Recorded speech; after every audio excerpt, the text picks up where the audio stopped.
எனக்கு வந்து இப்போ படம் பண்ணா அதுதான் நான் வந்து உன்னை நினைத்து பார்த்து பண்ணலான்னு சொல்லிட்டு இருக்கேன். அது வந்து சந்தானம் மாதிரி ஒரு ஹீரோ.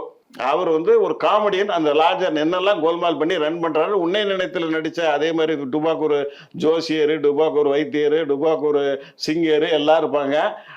அடிஷ்னலா டுபாக் ஒரு ரியல் எஸ்டேட் நடத்துற ஒருத்தர் இருப்பான். அந்த மாதிரி கேரக்டர்ஸ் எல்லாம் வச்சுட்டு சந்தானம் மாதிரி ஒருத்தர் அந்த லாட்ஜை நடத்தினா எப்படி இருக்கும்? அந்த மாதிரி அந்த லாட்ஜே ஒரு டுபாக் ஒரு லாட்ஜ். அதை அந்த மாதிரி ஒரு கோல்மால் பேர்வழி நடத்தினா எப்படி இருக்கும்? ஏன்னா உன்னை நினைத்துல சூர்யா வந்து ரொம்ப ஒரு டிக்னிஃபைடு கேரக்டர். அந்த மாதிரி காட்டாம ஒரு ஃப்ராடு கேரக்டர் அந்த லாட்ஜ் நடத்தினா எப்படி இருக்குன்னு சொல்லி ஒரு ஃபுல் இது பண்ணி வச்சிருக்கேன். நல்லா இருக்கு சார். சந்தானம் ஓகே பண்ணும்.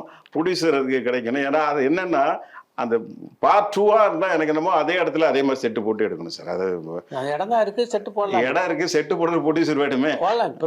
கிடைச்சுன்னா அதே பார்ட் 2 அதே மாதிரி. ஏன்னா இப்போ கூட நான் யூடியூப் பார்த்துட்டு இருப்பேன். அந்த பொம்பளைங்க காதல தான் பாட்டு எவ்வளவு வியூஸ், அதுக்கு வந்து 25 லட்சத்துக்கு மேல அதுக்கு வியூஸ். அந்த மாதிரி பல விஷயங்கள். அதே மாதிரி மயில்சாமி நானும் பண்ண காமெடி எல்லாம் சில மற்ற நியா நாராயண் பேட்டியில இன்ட்ராக்ஷன்ல கூட கோபியும் ஆடியன்ஸுக்கும் உண்டான இன்ட்ராக்ஷன் கூட சார்லி ரியாக்ஷன், உங்க ரியாக்ஷன், இப்படி அந்த உன்னை நிலையத்தில் உள்ள ரியாக்ஷன் எல்லாம் போடுவாங்க. ஐஸ்கிரீம் சாப்பிட்றது. ஆமா, எனக்கு என்னன்னா சார் ஒரே ஒரு என்னுடைய அது யாருமே அதை பாராட்டல. என்னன்னா காமெடி வந்து எக்ஸ்பிரஷன்ல தான் சார் காமெடி.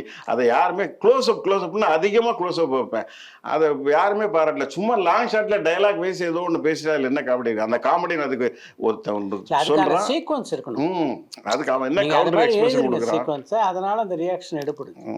அதை இது பண்ணேன். இப்போ பார்க்கலாம். முன்னே நினைத்து பார்த்து பண்ற ஐடியா இருக்கு எனக்கு.